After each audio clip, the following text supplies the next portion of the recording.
Hello, সবাই কেমন আছো? আশা করি ভালোই আছো। প্রচণ্ড ঠান্ডা পড়েছে।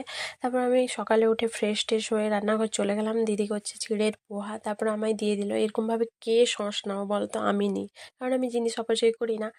এরপর এই চিড়ের পোহা রেসিপি যদি কেউ চাও বলতে পারো, আমি পরের দিন ভিডিওতে দিয়ে দেবো। আর তারপরে এত আনাজ নিয়ে বসেছি, তোমরা ভাবতেই পারো করবোটা কি। যাই হোক, আনাজটা আমি কেটে নিই, তারপর তোমাদেরকে বলছি। তারপর এই যে আনাজ কাটা হয়ে গেছে। এত সুন্দর ওয়েদার, ফিরিবিটি বৃষ্টি হচ্ছে। আর এইদিকে কি হচ্ছে দেখাচ্ছি, দাঁড়াও।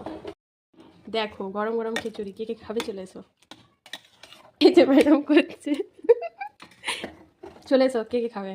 এরপর তোমরা ভেবো না যে আলু দেখাচ্ছে মানে তোমাদেরকে আলু দেওয়া হবে, পুরোটাই ভাগ করে দেওয়া হবে। আর এই যে আমি এটা উলের সোয়েটার পরেছিলাম, এটা মায়ের হাতের বানানো। বুঝতে পারছো আগেকার দিনে লোক কতই কিছুই না বানাতো। তারপর বিকেলবেলা খাওয়া দাওয়া করে বসে গেছিলাম দিদির বিয়ের কার্ডে নাম টাম লেখার জন্য। তারপর সেলাই করতে করতে খাচ্ছিলাম গ্রিন টি। তারপরে রাতে